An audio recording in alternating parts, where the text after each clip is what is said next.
Well, but what was that, Noah, Greg? I'm back from my COVID nightmare. Oh, you had the virus.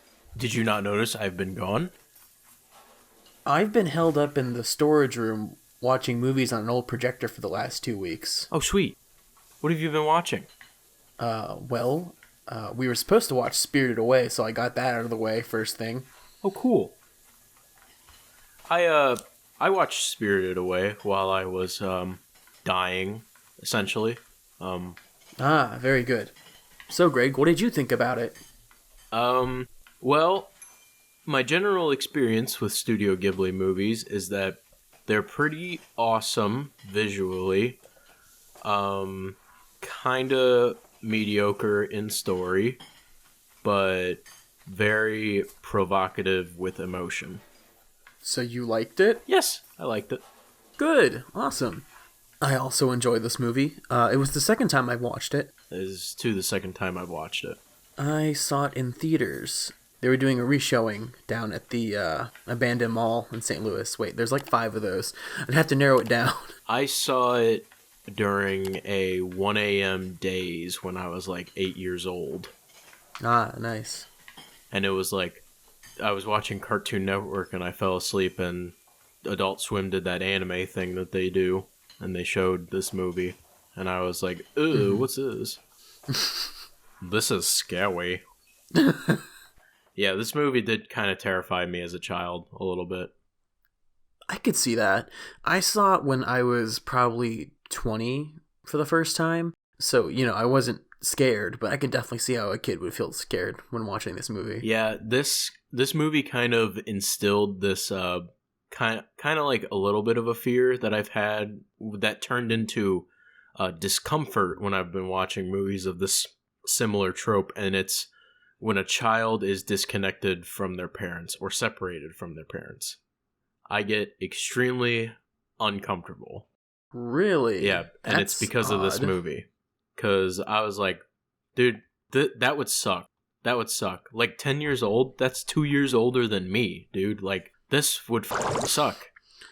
And it's a bunch of Craig, monsters. You're like 22. No, I'm talking about for when I watched it when I was 8 years old, Noah. Come on, pay attention here. Okay, Pick this up makes the way pieces. more sense now. Pick up the pieces, man. Come on.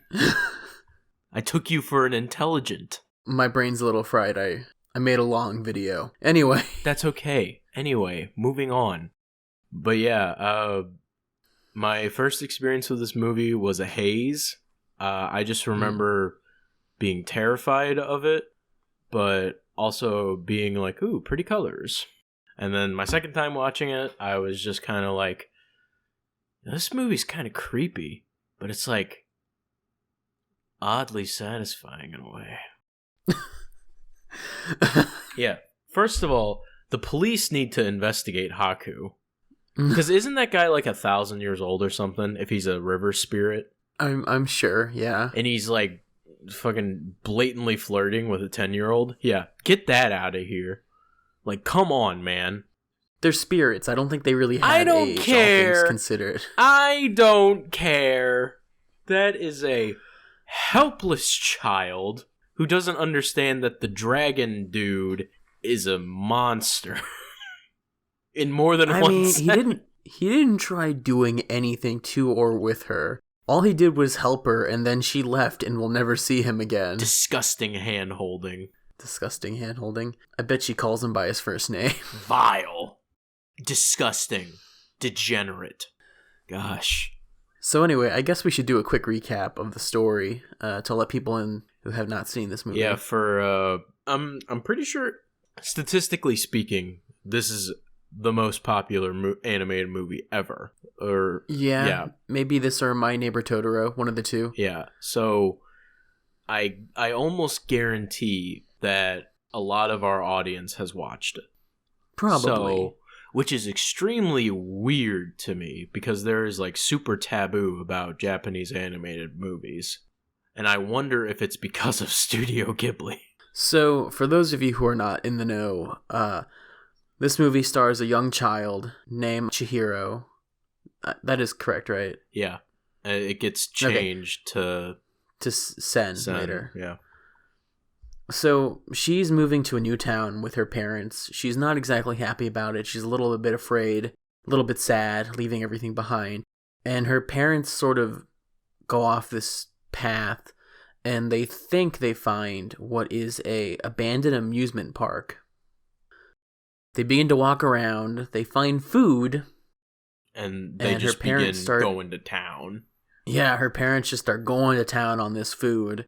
Chihiro sort of wanders off a little bit, and then it starts to get dark, and all these dark, mysterious blobs start coming out of the ground.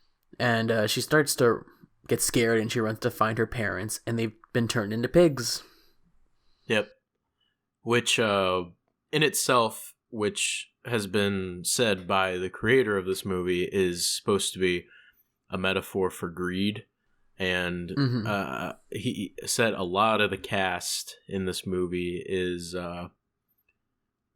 pulled down by that quality of greed. Everybody wants something except for Chihiro. She wants. She does want her parents. Yeah, she wants to get out of there with her parents, not as pigs. But hey, mom and dad, it'd be pretty dope if you guys like stopped being swine. But everyone else wants something. People either want to leave the place they're in, or they want more power or money. Yes, everyone wants something in this movie. Yeah, so kind of how I review animated movies is I imagine them as like live action movies. I imagine them what they would be like with live action movies. And if the visuals are not there, would the story impress me? And unfortunately for Spirited Away, I found it pretty mediocre. The story. For me, his stories are very emotional, and you either get attached to the characters and you want to see them succeed, or you don't enjoy them. This one has a lot more story than some of his others. Some of them are just like slices of life, like Kiki's Delivery Service, which is another Studio Ghibli movie I like quite a bit. One of the other Studio Ghibli movies that I saw when I was young in a haze was the one about the fish girl. Ponyo. That one's one of my lesser ones. Yeah, I can't even remember it. Liam Neeson stars it. What? He plays Ponyo's dad. That's probably really funny. It really is. There's a moment where he asks her, "Have you tasted blood?" And you're like, "Oh Jesus, Dad, chill." Liam Neeson, have you tasted blood?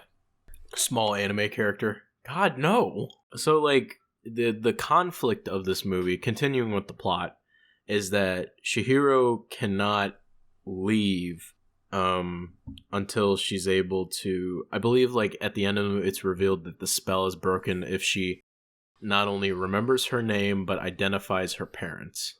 Yeah. And that's not really known, but Haku takes her to a bathhouse to work there, which I believe a bathhouse is just a hotel, right? Sort of, kind of. In Japan, bathhouses are pretty common, from what I've heard. Yeah, I got no idea. But they dress her up in a cute little outfit, and then they tell her to go do crap while blatantly making fun of her for being human. Yes. What the fuck is a human being in here? Also, like, I used to, like, be... When I watched this movie originally, I kind of, like, shut down when he told her to hold her breath so that way none of them see her. Or, like, I forget. I think that was the whole thing. And then, like, she takes a breath, and then the doorman, or whatever he was, just says, "What, a human?" And my little 8-year-old brain just went, "Oh, okay." And then I started to hold my breath in front of my parents because I believed they were demons. Yeah, the spell was she had to hold her breath while she was crossing the bridge, or else everyone else could see her because they were trying to sneak her to the boiler room. Okay, that was it. Things don't have to make sense because it's in the spirit world, and we can't even comprehend what the spirit world really is. Yeah, you do have to kind of remind yourself that when watching this movie, because there are characters that look human, but they're not. Yeah, you kind of do just like juggle your hands a little bit and go, oh, what is this? And then the movie like reaches out an animated hand, slaps you in the face, and says, you're not supposed to understand this. Mm-hmm. You peasant human. Mm-hmm. Yeah, to me, the story is just pure emotional. You want to see her reconcile with her parents and get home and start her life. Because really, the movie is a coming-of-age story in a sense, to where For a 10-year-old? not so much a coming-of-age story, but more of a time to face your fears and grow up a little bit. I suppose, yeah. It's all about her overcoming her personal fears and doubts and becoming really what she's about to become, a teenager. Yeah, a teenager in like 3 years. That's fair. So she goes to work in the bathhouse and thus begins her life. This movie really has three parts. The very beginning, when you're figuring out what's going on, when she gets hired, and after she leaves and goes on her solo journey. Right. Would you say that's accurate? Yeah. It has 3 phases. The montage of her like earning the respect of the workers and doing her job, which by the way, as a 10-year-old, I don't see as feasible at all. Like as a 10-year-old, I would be like, what the fuck is going on? Why do I have to lift this stupid fucking rock? My arms are small. 'Cause you need a job, Greg. Yeah. Japanese people be like, is he 10 years old? Go work. Work time. Go. Child labor laws were a mistake. So let's talk about characters. Because there is a mass assortment of them. There's a bunch. Even the most tiny side characters are designed excruciatingly well. Mm-hmm. And seem like they are part of the main cast and you should just know who they are. Yes, all of the frogs and toads. Yeah, like they're all just like, and they have different voices too, if I'm not mistaken. Yeah. Yeah, like that's a lot of effort to put into some side characters there. All of the maids, especially that one maid that looks extra human. Oh yeah, who bears a striking resemblance to Chihiro. There's more than a bit of fan art of that maid. We don't have to go there. It's animated. Everyone just assumes that now on the internet. We don't have to mention it. If you go to DeviantArt. Stop right there. Freeze. Do not move. You are under arrest, Noah. Since we are recording this, quite literally anything you say can be used against you in a court of law. I haven't said anything illegal, Greg. Don't. I'm not planning on it. All right, awesome. Anyway, so Haku's illegal relationship with Chiro. Greg, they're just friends. I promise you, they're just friends. Just friends. I remember when I had a just friend when I was 10 years old. Greg, we're not going there. Okay, well, we gotta go somewhere, no? So, there's also, like, another, like, physical force that's keeping her in this world, and that's the ocean level. Mm-hmm. It has drastically rose in a day, and it's physically keeping her from leaving. Yeah. But she's also unable to leave because her parents are still there, and the spell has, like, set in, blah, blah, blah. Yeah, she cannot run or hide from any of her responsibilities now. She has to face them head on. Yep. Apply them directly to the head on. Oh my god. What? Have you never seen those commercials on late night TV? Head on, apply directly to the forehead, head on. Oh. I thought you were talking to someone off screen. That's all I could think about when I said that. Good god. But, yeah, so there's no really, like, good or evil person in this movie. No, everyone has their own motives for different reasons. Yeah, and it's kind of not even, like, faults in any way. It's just kind of how they work, how they operate. Yeah. Like, even the old witch lady, like, has a purpose. But, Baba... Don't even try? I wanted to say it's Baba Yaga, but that is obviously not accurate. He once was an associate of ours. I'm going to link that up above in our cards. Oh. So yeah, watch our John Wick review. Also, if you like this channel, please like, comment, subscribe, and support our Patreon. Also, join our Discord server. Links in below. Also, pick me up a sandwich from Subway. I like the club with sweet onion sauce, lettuce, and salami. I'll take one from Jimmy John's. Jimmy John's. I like the ultimate porker. Not Pog. What Pog are you talking about, Greg? Nothing.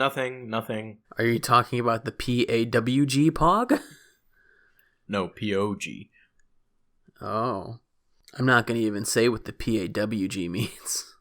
Jesus. But I'm sure Greg knows. So, when would I would say the climax in this movie is when she has the confrontation with No Face, and No Face chases her throughout the bathhouse. Yeah. Yeah, and then he becomes her friend, and they go on adventures together. Yes, they are trying to find the witch who runs the bathhouse's sister, who is such a nice, kind old lady. Zaniba? Is that her name? Maybe. Granny. Granny. That's her name. Granny.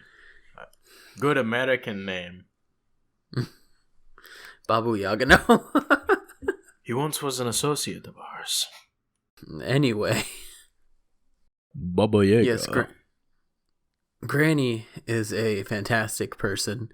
Yeah, doesn't she, like, hug, like, yes. Sen? Mm-hmm. Or she Sen then, but Sen then. I think she tells Sen. her, though, that her real name is Chihiro. Oh, did she forget it?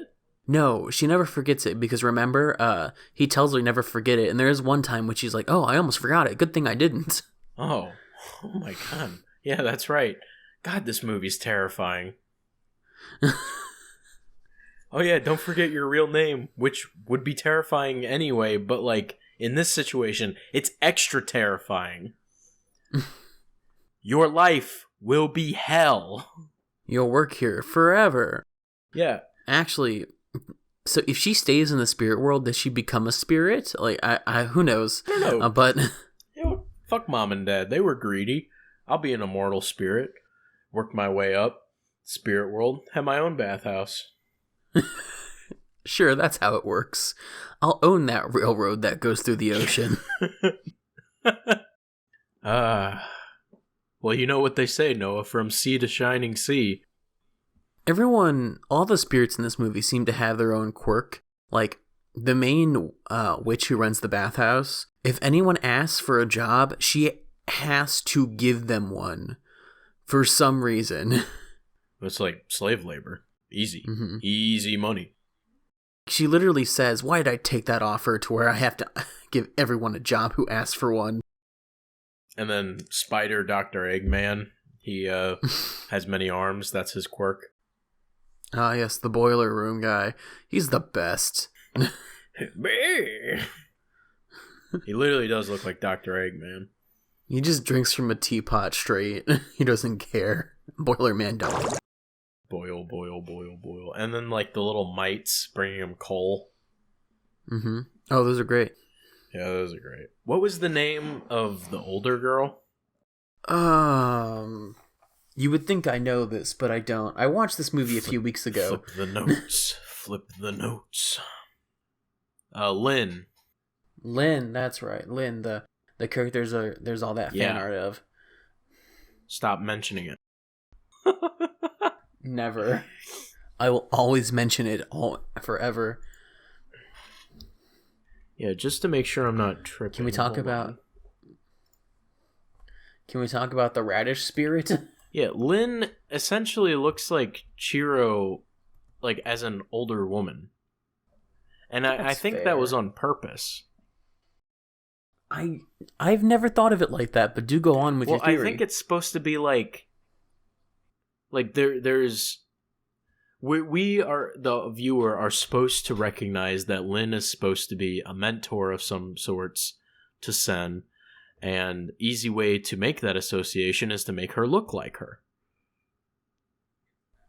I guess that's like, fair. Mom looks like daughter. Lynn looked like Sen. Pog. Wow, there is a lot of art. Did you look I just it looked up? up a picture of her, and oh my god. I wanted to make sure I wasn't tripping. I'm looking Now at I'm one right super now, tripping. and it's pretty graphic. Jesus. Anyway, let's talk about the best character in this movie, the Radish Spirit. Ah, yes. The Radish Spirit. Oh, the witch's name is Yubaba. That's her name. Yubaba! I love the Radish Spirit so much. Yeah, he's kind of like a benevolent dude. Just kind of chilling. He has such a vibe. Isn't this kind of like a trend with Studio Ghibli movies? There's always some big character that's just vibing. Yeah, I would say that's accurate. Like, they just waltz around with the main character. He's just vibing. Making subtle noises. Pressing buttons, exiting and leaving elevators, going, I'm pretty sure he, like, squeaks when he walks. Why is he a radish? I don't know. I mean, he kind of looks like a radish. Ignore me looking up a picture of a radish. Kinda. Alright, moving on. Anyway. That's gonna be a t-shirt. It just says anyway. With like some soap under it. That sounds good. So Haku. We should talk more about Haku. Haku, the river spirit who's also a dragon. Although this never got answered, so I'm not sure, but is he a dragon because of Yubaba's curse she put on him? Or is he also just a dragon? So, I'm not a weeaboo, but I do know this. But most Asian river spirits, this is both Chinese and Japanese, are symbolized by a person who can turn into a dragon. So there's like Ao Kuang. Actually, Ao Kuang is the only one I know. Because when Chihiro said his name, he instantly transformed out of being a dragon, but still kept flying. So I wasn't sure what that was, because part of his curse was that he had to remember his name to get out of Yubaba's spell. But the ocean spirit was also a dragon of some sort. Yeah, water spirits are typically just, dragons or some form of dragon. Mm-hmm. Or they're like dragonoid in appearance. So I watched this movie with my parents. Pog? And when Chihiro was leaving in the spirit world, Haku had to stay behind, and my mom audibly went, "Why can't he go with her?" Because he's a spirit, old woman. I said that. I said that. She doesn't belong in his world. He doesn't belong in hers. Not everything's a Barbie story, Mom. I'm not going to make this joke that I thought about making. You know what? I will, and I'll censor it out later. Okay. He just slips her a little card that says, "Call me when you're..." Jesus. Wow. Wow. Wow. That ain't gonna fly. That's why I said I'm going to censor it, Greg. Wow. By the way, hey Noah. Hey Noah. Yeah. I have to censor that one too. By the way, our new censor sound effect is the bubble transition from SpongeBob.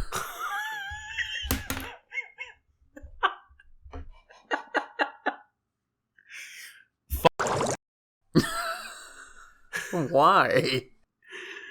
Oh my god, that's pretty good, I gotta admit, that's pretty good. I kept experimenting. I think deep down I secretly always knew it was gonna be that. Like, eventually, we were gonna come to, like, a finality where you eventually just went, yeah, it's the SpongeBob bubble noise. Like, I kept trying to find different, like, sensory noises that I thought would work. I went from, like, pots and pans to, like, Crash Bandicoot sounds to, like... Pots and pans would have been funny.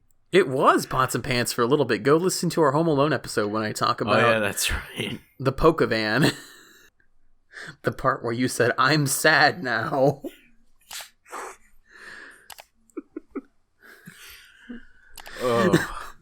So this movie, to recap, is just a really large emotional roller coaster that it's pretty.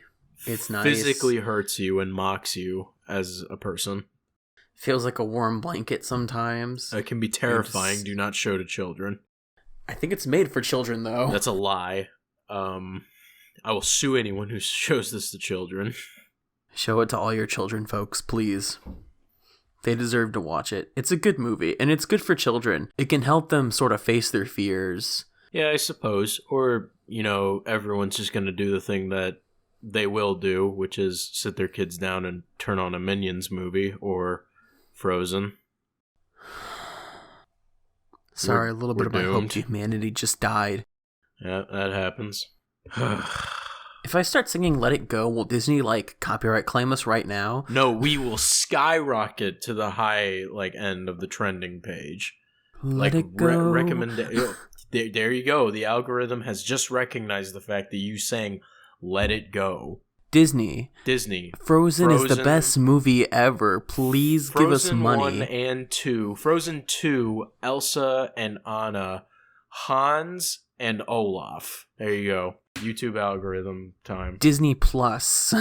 Disney Plus. Disney Plus.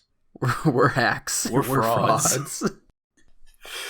We're sellouts. Listen we don't to even me. make any Listen money. to me now. Disney Plus. It's a great movie. What's your final review? Oh, I like this movie. I would gladly watch it again. What would you say it's out of 10? This is a solid 9 out of 10 movie. It's gorgeous. I think that's too high. Oh, wow. We're going to get some very angry comments. I mean, the animation is beautiful, but, again, the story is just kind of... Well, the story isn't meant to be your basic 3-act structure. It's meant to be emotional and, drag you along. But, in a good way. It's not trying to manipulate you. It's just trying to get you to empathize.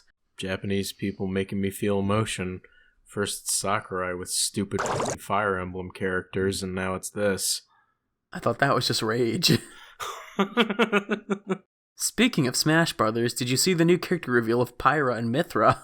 I'm just happy that, they're from a franchise that doesn't have a lot of characters in the game, so... Also, there's a lot of fan art of them. Smash Brothers, Super Smash Brothers Ultimate Super Smash Brothers. Melee. Hashtag free Melee. Hashtag free Melee. Hashtag Nintendo. Hashtag Zelda's 35th anniversary. Hashtag Ocarina of Time. Hashtag Breath of the Wild. We gotta stop. We're obligated to stop recording now. We've accomplished our mission. Alright, Noah. Hashtag iceberg videos. I'm gonna go to the break room and pretend like I'm working for the next 3 hours. That sounds like a plan. We can call this episode a bit short. Yeah, I mean, or unless you just want to start abusing the algorithm for the next 10 minutes, Noah, yeah, we're gonna have to call it short. Hashtag fidget spinners. Oh, by the way, I give this movie a 7 out of 10. Oof. Oof. Yeah, there you go. Live with that, weebs. Okay, Greg. Then what are we talking about next week? Ah, yes. The Brawl at the Mall is what I'm going to be calling it. The dish room shall be divided in two. Me and Noah are both going out, picking 2 trilogies, one each, and we are going to watch them, review them, and then come together. Neither of us will have any idea what the other is watching, and we will reveal what we are watching when we start recording. We are both going to give our reviews, and then we are going to decide who is right and who is stupid. It's going to be really funny if we both pick the same trilogy. It is going to be pretty funny, because then we're just going to have a super kick-ass 48-minute episode. Yeah, just don't pick the Men in Black trilogy, no. Back to the drawing board for me. No, I didn't pick Men in Black. Neither have I. Alright, well, goodbye everyone. I hope you have a good day. Goodbye everyone, and see you all next week. And check out our last episode, which was a giant iceberg I made up. Well, actually, I didn't make the iceberg, but I made the video. Check it out. Later.